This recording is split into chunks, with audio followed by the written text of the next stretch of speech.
November 14th, 1922. The British Broadcasting Company begins radio service in the United Kingdom. Still around today, the BBC has produced upwards of 47 episodes and 12 series of television.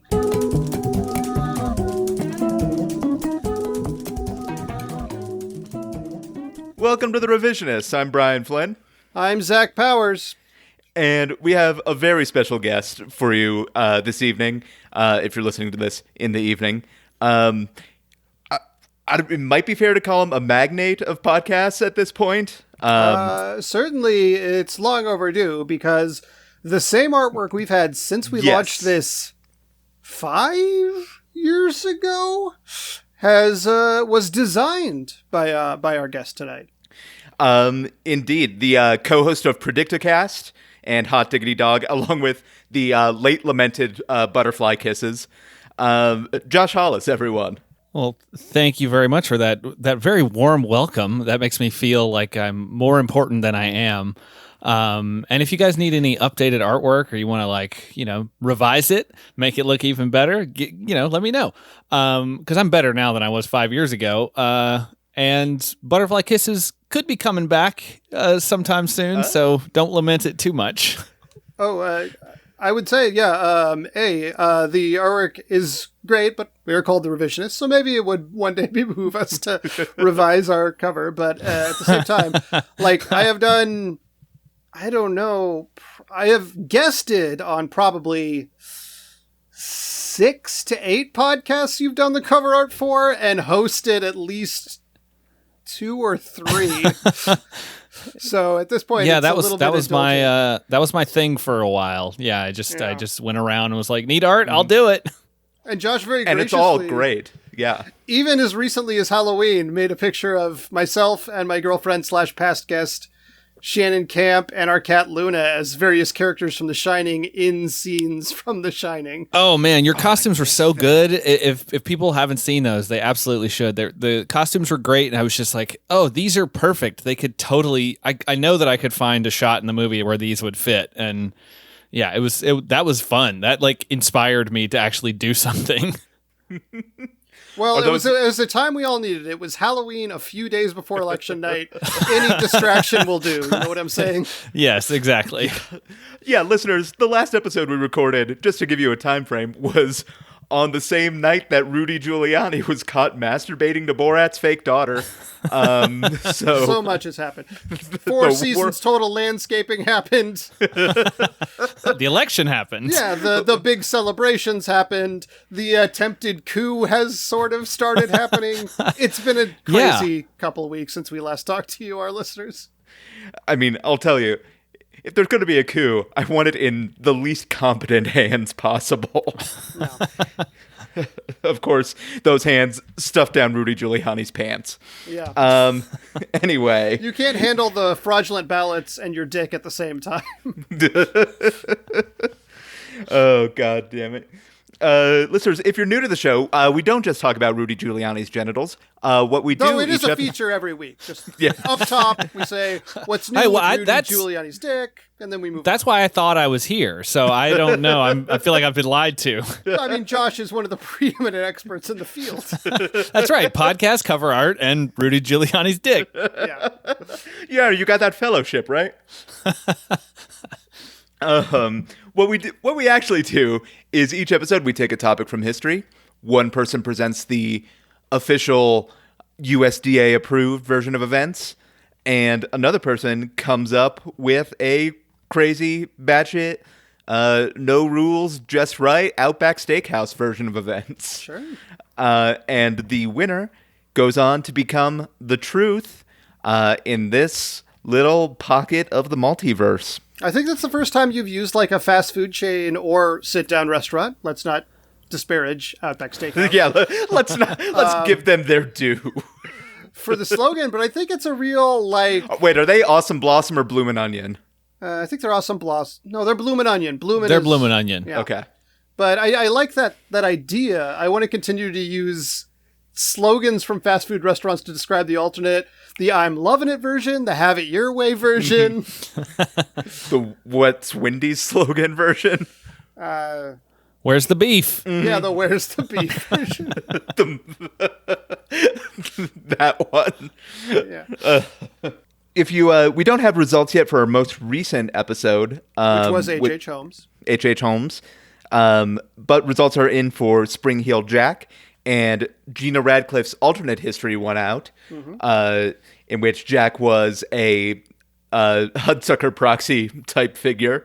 Who created, he lived in a weird Seuss village when he was young, and then became a Hudsucker Proxy type inventor later on. A well-deserved victory. I recommend you go back and listen to that episode. It's a fun one. Indeed. With the come down from our Spooktacular, we're going to be diving back into medical history for at least a few more episodes.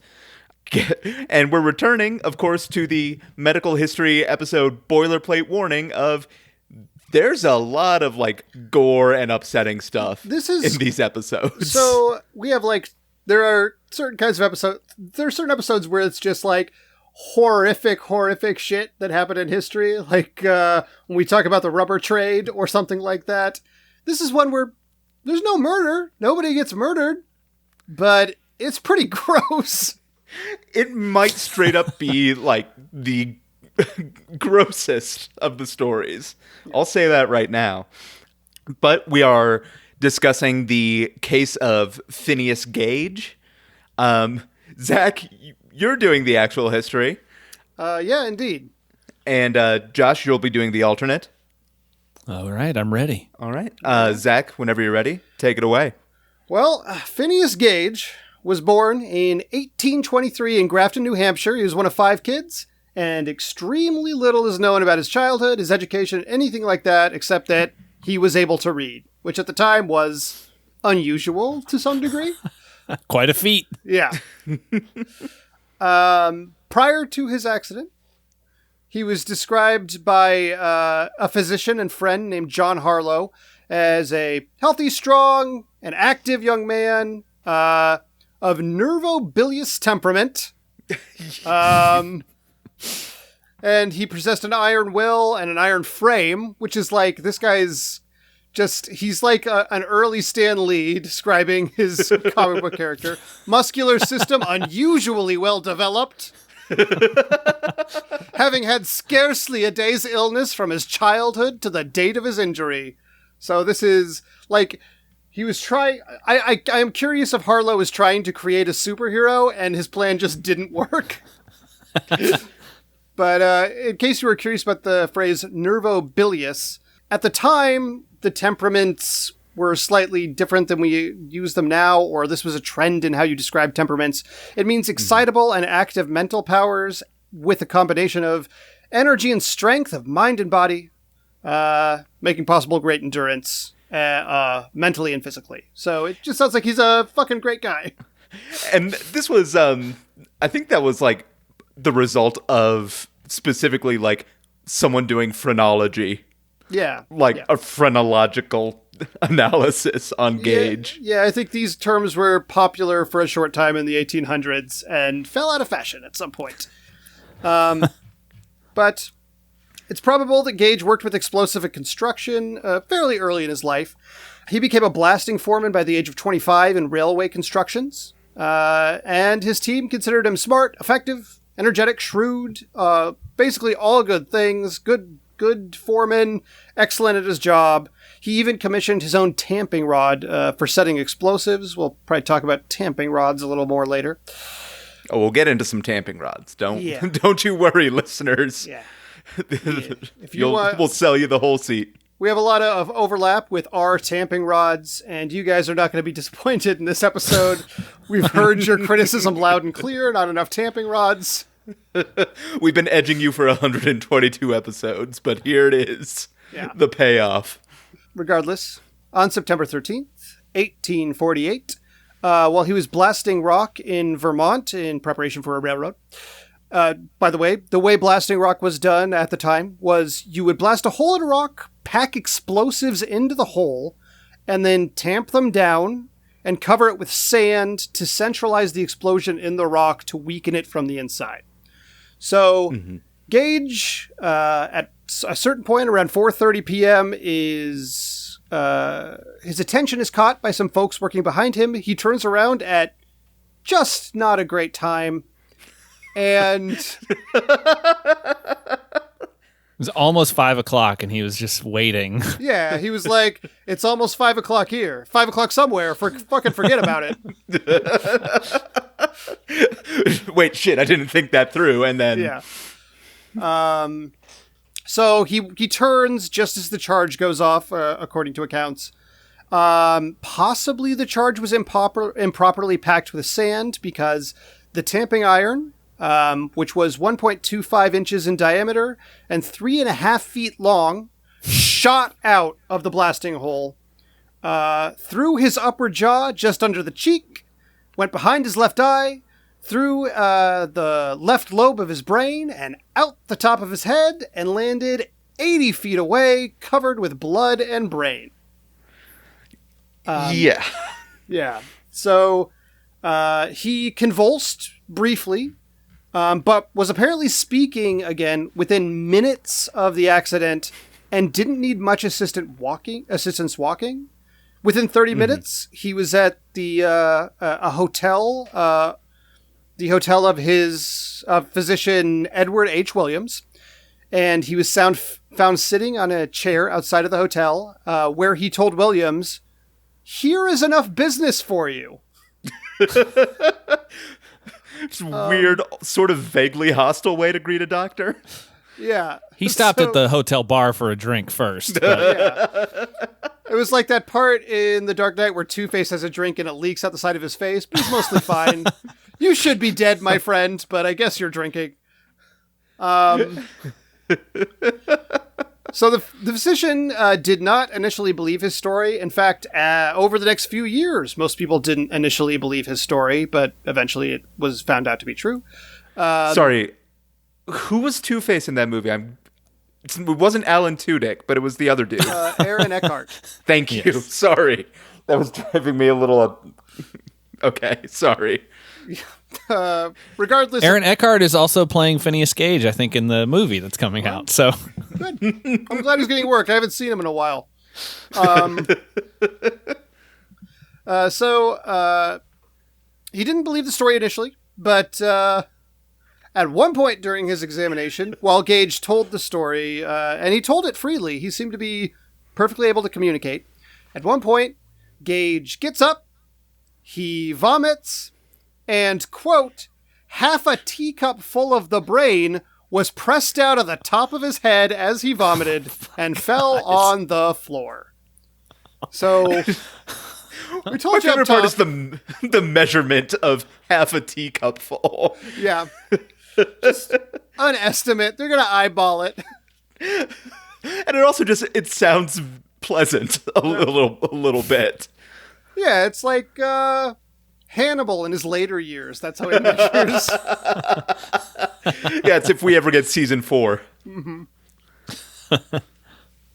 So, about an hour later, Harlow, who I mentioned earlier, his friend and also a physician, took over the operation, and Gage immediately recognized him when he walked in the door. Mm-hmm. Harlow shaved the scalp around the wound, removed some blood and bone coagulation, and, quote, an ounce or more of brain. At this point, he bandaged the wound. He put some adhesive strips over the actual entry and exit points, loosely, so drainage could come out, and applied a nightcap. That's my favorite fucking part. Yeah. And also addressed some burns on his face and arms from the explosion. It's basically how they would keep someone's brain in their head in a Bugs Bunny cartoon. Yeah, pretty much. Pretty much. Gage could recognize his mother and father. On the second day, he did slip into fits of delirium. But on day 4, he was seemingly better. He could recognize friends again, and Harlow was optimistic for his recovery after a week. But between the 12th and 14th day of his recovery, he went into a near comatose state. He was barely responsive and only spoke in monosyllabic answers. And this caused Harlow... people expected him to die, but this caused Harlow to look again at his wound And after cutting off, quote, the fungi which were sprouting out from the top of the brain and filling the opening, and applying some antiseptic, silver nitrate, he opened the forehead muscle from the entrance to the wound down to the nose with a scalpel, at which point 8 ounces of, quote, ill-conditioned pus and fetid blood were discharged. This is actually pretty great for Gage because... Despite how it sounds, there were not a lot of physicians who had a lot of knowledge about cerebral abscesses, and Harlow was one of the few. So had he not had Harlow at his side, he probably would have died from this infection right after the initial accident. A couple weeks later, he was able to take a few steps. A month after that, he could fully walk again, even upstairs. He would even go out in the street, but he often refused to wear a coat or boots, even when his friends pressured him to do so. And it seemed like it was difficult to control his actions at this point. But he was clearly, at least physically, recovering. He eventually returned to his parents' home about 10 weeks after the accident. And by February, about 5 months after the accident, he was able to do chores around the house. His mother thought that his memory seemed impaired, but only slightly. He eventually lost sight in his left eye, but not immediately. It took about something like a year before that happened. And it was said that through the hole in his head, through the bone sticking out there, you could see the pulsations of his brain. Yeah. However, over time, over a year or two, his recovery seemed, quote, Harlow, quite complete. Gage gave his tampering bar to the Warren Museum in Harvard, the Harvard School of Medicine, for a little while, but later reclaimed it and took it with him literally everywhere, calling it his constant companion. I missed that part. Yeah, so that was the tampering rod. That was the one that went through his brain. Well, they are bound together now. Yeah. In a way, yeah, they've got like a buddy act or something. Yeah, it's, again, to go back to Two-Face, it's Two-Face's coin for this guy. It's very hard to flip a 13-pound tamping iron, though. Also, it's not shaped in any way conducive for that. Yeah. So, in November 1949, Henry Jacob Bigelow of Harvard took Gage in for several weeks of observation. And also Gage was unable to regain the results of that were unclear. It was not made clear to me how much they learned from that, but they did it. Unfortunately, he couldn't regain his railroad job. And he actually spent some time as a sort of living display for Barnum's American Museum in New York, which is not affiliated with the Barnum Circus that did not exist at the time. He also did appearances at various small towns for a fee, though it seemed like he did that with some reluctance. Later on, he started and ran a stable and coach service in New Hampshire. And in 1852, he went to Chile to care for horses for a long-distance coach driver. He left Chile in 1859. His health had taken a turn for the worse, possibly because of the stresses of his job and the exposure that came with it, and went to San Francisco, where his mother and sister now lived, and he was nursed back to health. But after recovering, he was eager to work again. It seemed like Gage was always like an avid worker. He was very eager to maintain employment. So he went to work on a farm in Santa Clara. But less than a year later, he began to have seizures more and more often and left that job as well. He was actually removed from it.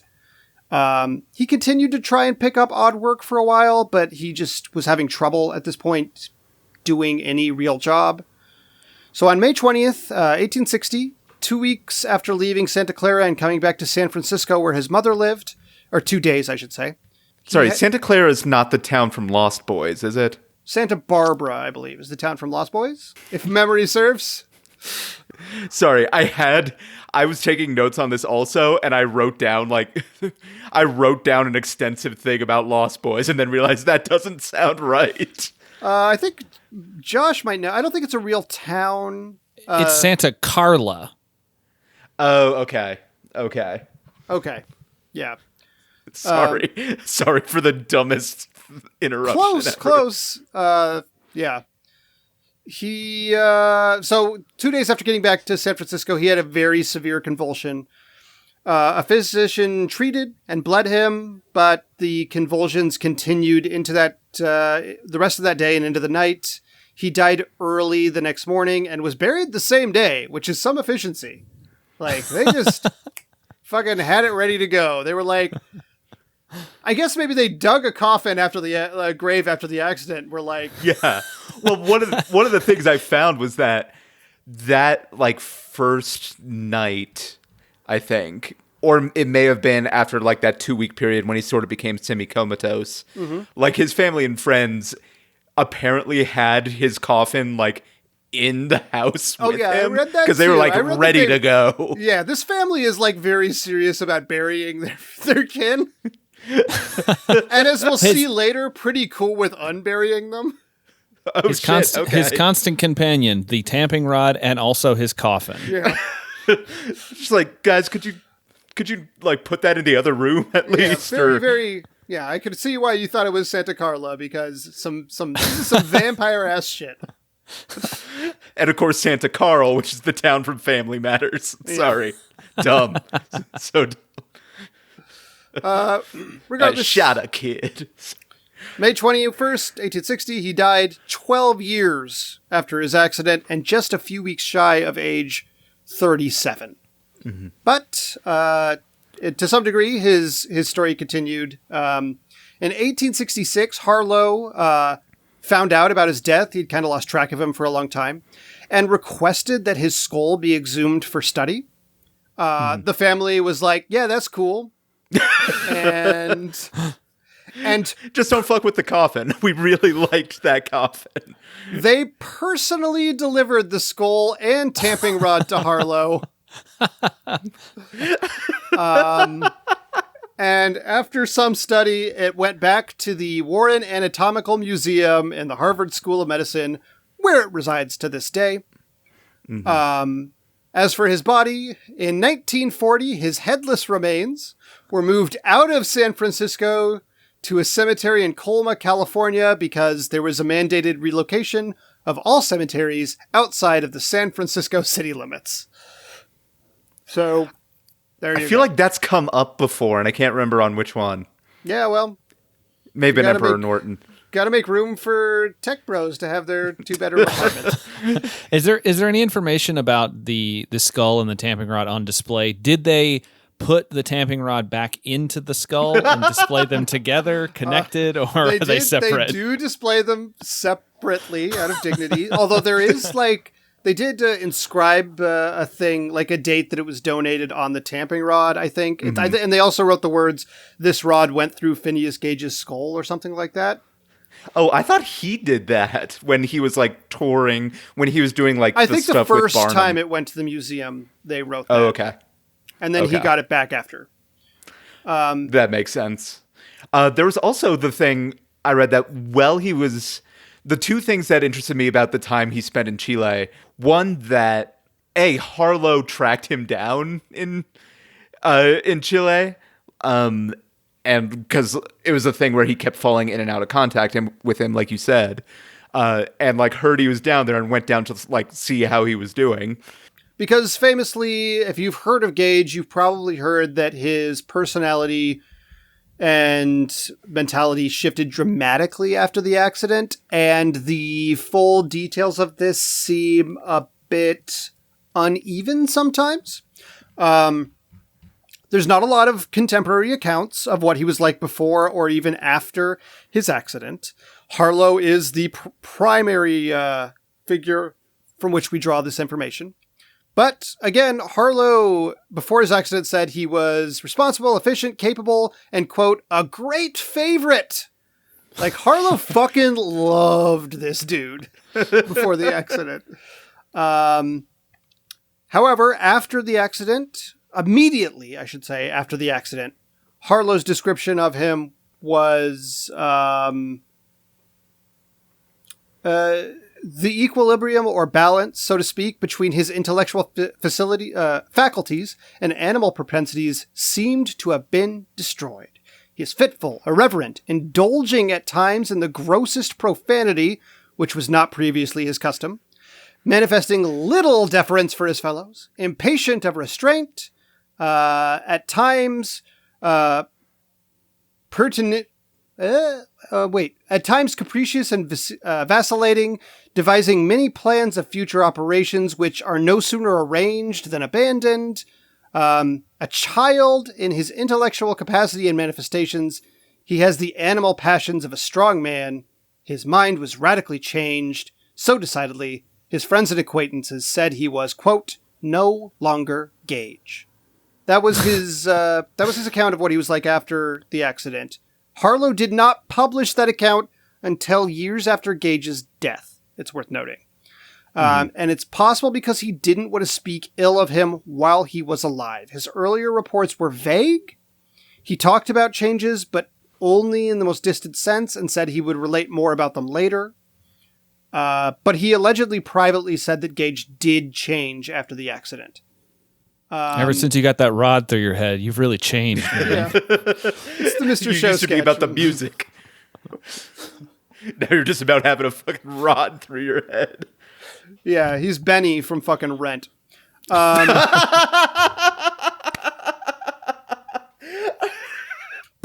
people from Chile did not agree with such a radical account. They said he was engaged in stage driving. And in the enjoyment of good health, with no impairment whatsoever to his mental facilities. They said that his personality. They said that he had to deal with difficult situations and people, and did so with aplomb, and was very, considerate and, well put together. It doesn't sound like the intense shift that Harlow recounted. And the implication here is, and this is corroborated, but to some degree the earlier ones seem to be too, which implies that possibly the personality shifts were temporary. This man had a horrible accident that damaged his brain and had to recover from it in more than just the physical sense, is the inference I get from these accounts, which are, again, limited and few, but I just think this is a guy who had a really bad injury and eventually got better both physically and in terms of, I don't know, like fixing whatever damage to his brain shifted his social norms or his ability to deal with certain emotions. Yeah, there are popular accounts of this guy that almost always exaggerate the change. It's like he's a Dr. Jekyll, Mr. Hyde figure who afterwards was like absolutely insane, a drifter, a degenerate, a psychopath. People say that he had a predisposition to beat women and children or sexually attack people. There is no basis whatsoever for any of that. It seems like he was rude or impatient for at least a time after the accident, but he did not become a monster. He was just a guy who had a horrible experience and recovered from it. There's a lot of, obviously, examination of his injury from neuroscientists, people who study the brain. I'm not going to go into all that because I'm not qualified to speak on it. It's all out there if you want to look at it. Which parts of his brain affected the change? Was it white matter or gray matter? Stuff like that. But overall, that is the story of Phineas Gage. Yeah. There's even there are papers that use him as sort of the focus of study coming out, even as I think the most recent one I saw in reading, I think on NPR was from 2012. where they're doing like 3D modeling of his skull and things like that. Done a lot of simulations of his accident and all these kind of things. Yeah. Yeah, Zach, thank you. Of course. Josh, whenever you're ready, take it away. All right. For my alternate history, I went the most obvious way possible. So here we go. Phineas P. Gage was an American metal worker responsible for spreading the act of body piercing and body modification across America in the mid-19th century. Born sometime in 1823, his exact date of birth is obscured because of a small rip in his birth certificate. Phineas... a mysterious rip. Phineas found himself drawn to the act of body piercing and modification at an early age. His mother, Phyllis Gage, a New Hampshire socialite, was said to have worn earrings that dazzled passersby, and many believe this is where Phineas's early fascination with body piercing began. Mm-hmm. Sure. His father, Philip Gage, had run off to Europe before Phineas's birth, apparently on the trail of a mysterious artifact that he believed would make his wildest fantasies come true, and he was never heard from again. Okay. As a boy, Phineas would marvel at his mother's earrings, but also at her piercings. He was fascinated by the way the lobes were strong enough to hold the jewelry. And though it was unusual at the time, his mother helped Phineas pierce his own ears in their kitchen when he was 8 years old. Oh, like afterward, the ice cube method? Yeah, exactly. There's no exact information on how they did it, but that seems to be the leading theory. I have to say, when you said Philip, right, I thought, oh, Prince Philip, which I think is actually the character from Sleeping Beauty. And I had confused that with Prince Albert, which you may know as a certain kind of piercing. Yes. Are we being coy about it? It's a dick piercing. Yeah, well, we've been very, PG this episode. There hasn't been, say, a scene where somebody vomited and part of their brain fell out of their head at the same time. That's exactly the problem. We can show kids all this, talk to kids about all this gore, but we can't talk about the beautiful human penis. And putting a metal bar through it. The majesty of Prince Albert's. Yeah. So afterwards, after he got his ears pierced, he was frequently seen wandering the neighborhood, his fingers looped through the pierced earlobes, kind of stretching them out as he walked, and was, good. He was a good sport, and people liked him in the neighborhood. So as a teenager, he studied metalworking. And he began to use those newfound skills to create instruments for piercings and lobe stretching. I have to say, your description of him as like this local oddball that everybody kind of likes. For Halloween, for the first time in years, I watched the Disney version of The Legend of Sleepy Hollow, and it reminds me of Ichabod Crane at the beginning of that short. Yes, very, very similar. Yeah, okay.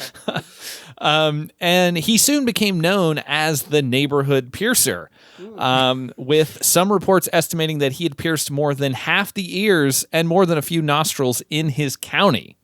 And nostrils an article. Nostrils even, yes. He was expanding his craft. An article in the Nashua Telegraph quoted him as saying, "I just like making holes with my needles and seeing what the skin does." I think out of context, it sounds a little more alarming than it did at the time. Phineas Gage or Albert Fish, you decide. Is, I think, very close to some. While he was not the most well-spoken individual, clearly, the love of his craft came through in the article and was infectious to those who knew him from the neighborhood. He even reportedly gave the mayor a special piercing and guided him on stretching out his earlobes. So, he continued to do this for quite some time. I think this is a phobia of Brian's based on his reaction. Yes, I was worried how this might go. I was like, is this too gruesome? But then I realized who we were actually talking about. And I think anything that Zach said is far more gruesome than anywhere I'm going. No, it's definitely not more gruesome. It's just like a personal phobia of mine that I'm sorry, I can't explain without more therapy. You think unusual piercings that normal people you see in society have are worse than ill-conditioned pus and fetid blood falling out by 8 ounces of your forehead skin? Literally just said they were not worse. So when he was 18 years old, he set off across the globe because he wanted to sort of see the world and learn new things. And he stopped in Myanmar and India, and he learned all about body piercing and skin stretching and all these different techniques. Tragically, though, while he was abroad, his mother passed away after contracting tetanus while moving a box of his piercing instruments. So, very sad, very ironic in a way. Sure.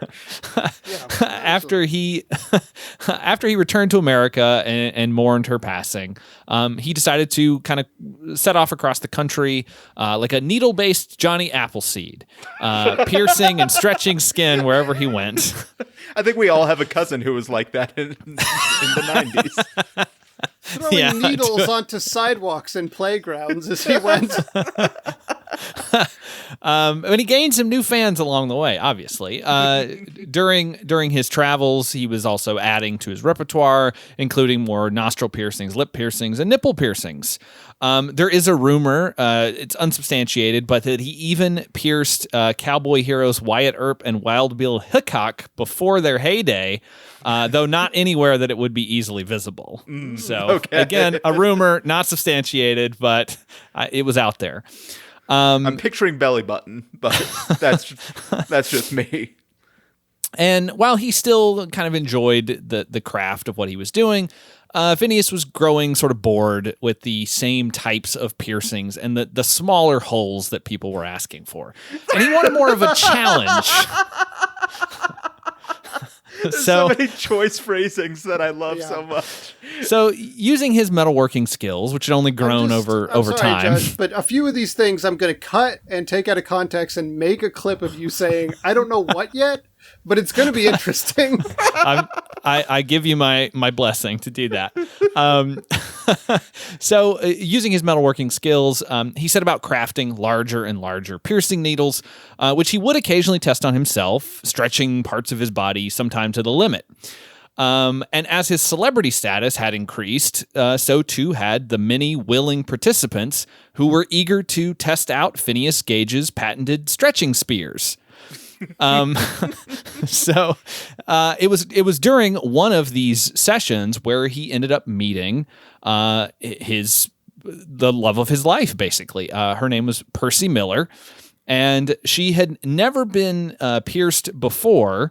And she was nervous about it, but later she recounted that when she saw Phineas with his stretched out earlobes and his sort of off-center smile, she immediately felt at ease.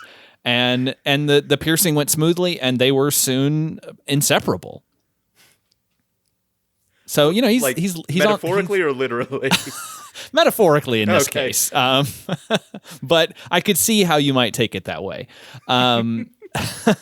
So after that, become like the Dead Ringers if it was about piercing. So after that, Percy was traveling with Phineas across the country, learning his trade, and even kind of learning how to pierce and stretch out skin and stuff on her own. Rumor has it, again, there's a lot of rumors with Phineas Gage. None are totally substantiated, but they're still fun to talk about and think about. Even United States President Franklin Pierce was interested in meeting with them about a potential piercing. Sure. So they did this for a couple of years, and things were good. They traveled from coast to coast, piercing and stretching nearly everyone they met. And eventually Percy decided that she wanted something a little bit more. She wanted a family. But Percy was not, Phineas was not really into this idea. He kind of refused outright, claiming that he didn't think he could ever be a good father and claiming that he couldn't stop his life's work. And so when they finished up their week of piercing appointments in Cleveland, Percy did not continue on when Phineas left for the next town. So, this was a little bit of a devastation for both of them. And so after their relationship ended, Phineas kind of threw himself into his work like never before. Friends of his at the time claimed that he was never satisfied and he kept pushing for larger and larger needles and as a result, larger and larger holes. And unfortunately, this would prove to be his downfall. The search for the perfect hole. That's right. On a fateful day in May of 18... Before we conclude, when he met with Franklin Pierce, did he intentionally infect his piercing because fuck that guy so much? Again, unsubstantiated. It's unclear if they ever actually met. It's just that the rumor was there that Franklin Pierce was interested in meeting with them. Okay. I think he took some ironic fun out of the idea of maybe getting a piercing from this renowned nationwide piercer. And God, I hate Franklin Pierce. Sorry. But on a fateful day in May 1860, Phineas threw open the window of his San Francisco Bay Area home and was heard to exclaim, "I've done it! I've finally cracked it." But you there? What day is it? But sadly, it was not meant to be, because later on that evening, neighbors found him dead. Apparently having tripped over his incredibly stretched earlobes and impaling himself on the largest needle they'd ever seen. But it's hard to understate the contributions that Phineas Gage has made to the art of body piercing and modification. In fact, as a way to honor him, the sizes of needles and stretchers were referred to as gauges. Unfortunately, the patent clerk who wrote it down incorrectly. That's why there's a U in the middle of the word.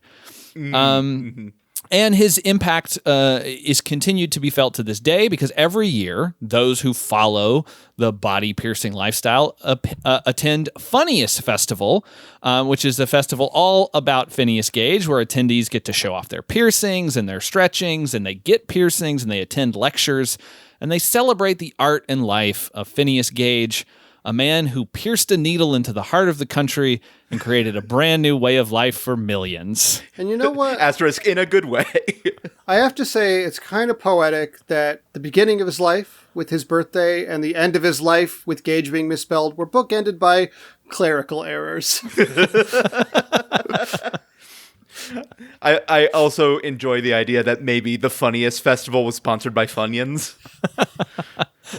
They were a sponsor for 96, 97, and 99. That was peak Funyuns years for me. There was some dispute for 98, which is why 98, the Monica Lewinsky stuff it ruined Funyuns. Yeah, it ruined Funyuns for that year. We don't have time to go into it. That's another alternate history. Josh, thank you. Before we dive any deeper into that, listeners, before we move on, I do want to mention one more time that we talked about it last episode. We are doing a charity fundraiser with some of our t-shirts that I maybe found when I was cleaning out the apartment. If you, excuse me. If you make a donation of $20 or more to the Sylvia Rivera Law Project, which fights for the rights of trans and gender nonconforming, gender non-binary people, both incarcerated and not, if you make that donation and send a screenshot of that, of your receipt to revisionistpodcast@gmail.com, and along with your shirt size and shipping info, we'll send you a t-shirt. definitely, I've sent out some already, which is great. I think we only have one small left. That's the only size small shirt we have. We have other sizes, but not that many. So if you are able to do that, please do and support a good cause. Also, sort of on the same note, I did get a message from a listener this week. I don't know if they feel comfortable with me saying their name, but saying that listening to the show somehow helped them through what the last week has been, which was really, really nice to hear, and very much appreciated. We are very glad to help. And if we helped you, great.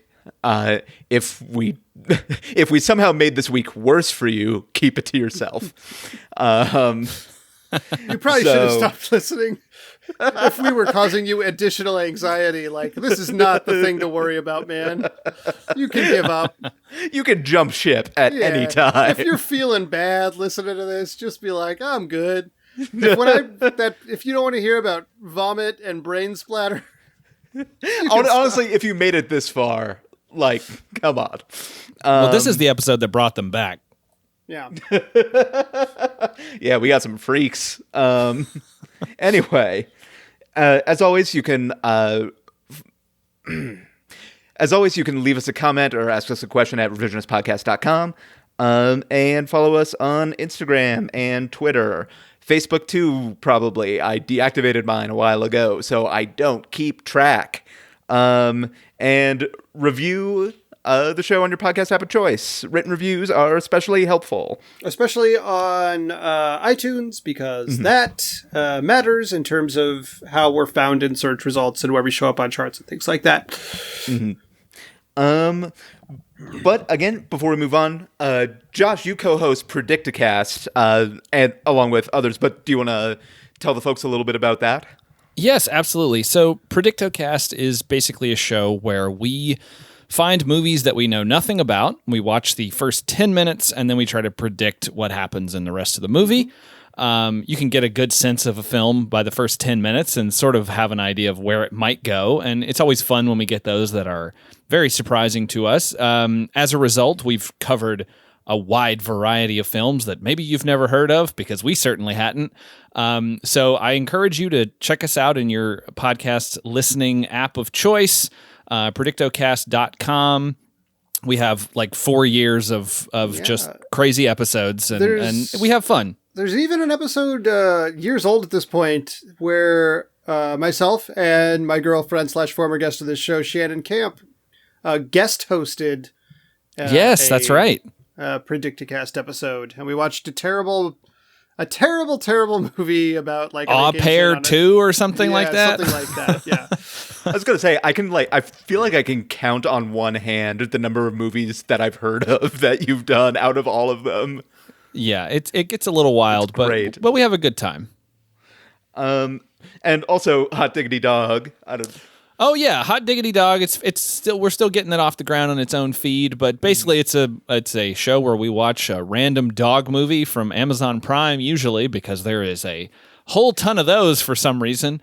And Amazon Prime has gone to the dogs. It absolutely has.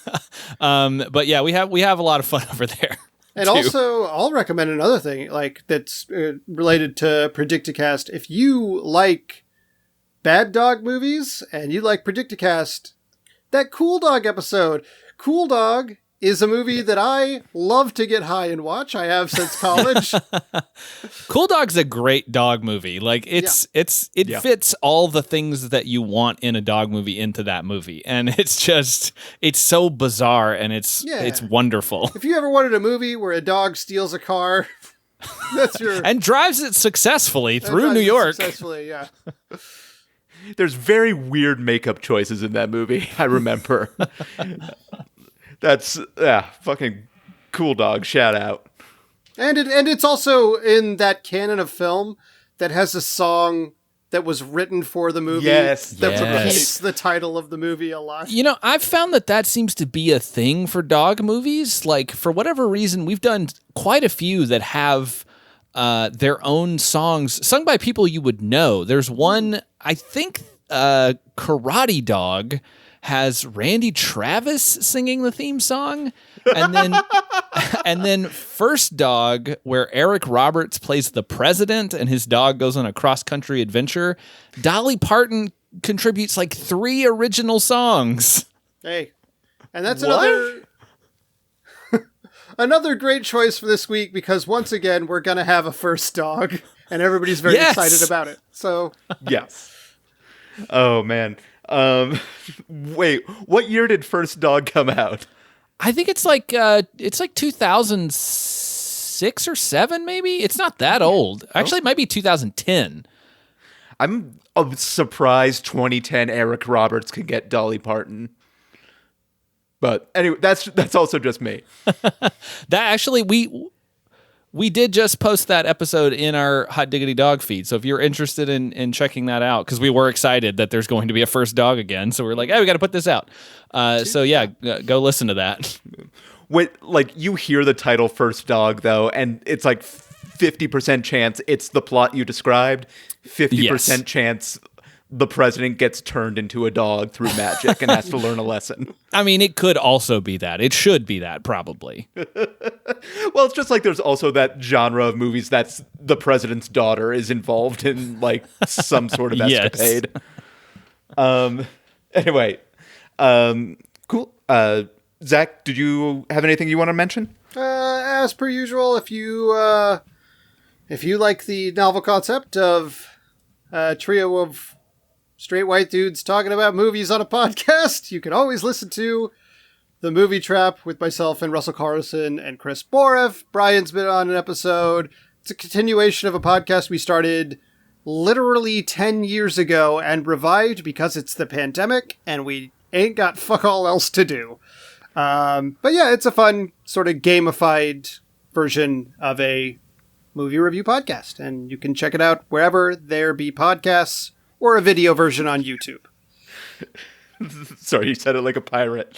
Yeah, as for me, listeners, I'll go back to mentioning Giving Blood, because live stand-up comedy is not a thing I feel safe doing, so there's nothing to plug in that area. But yeah, Give Blood. Blood banks need it all year round, and especially during a pandemic when donations are down. It's something you can do that is safe and helpful and very low impact for you. So please do that if you can. But judgment falls to me this episode, and I have to say, in the 5 years we've been doing this podcast, 122 episodes, there has never been an actual or alternate history that made me viscerally feel something the way Josh's alternate history did, so I got to give my vote to that. Well, thank you. To the actual physical reaction I felt for that. But yeah, listeners, voting is now open on Patreon, and check out Instagram next Wednesday for the final round of voting.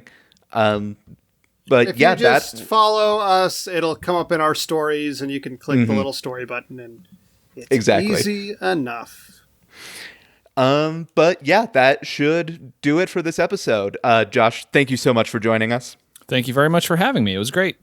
Of course. Zach, thank you as always. Of course. For everyone here at The Revisionists, I'm Brian Flynn. I'm Zach Powers. Have a good time. I don't have to make up a Halloween sign-off for another year.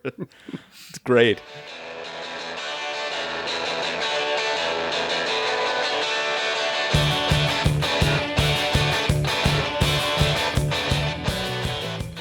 November 14th, 1856. Moby Dick is published in the U.S., leading Herman Melville's son to awkwardly explain to him why everyone is laughing at the title. November 14th, 1886. Friedrich Sinekin invents the hole puncher, making November 14th officially the most boring day in the universe. Last one.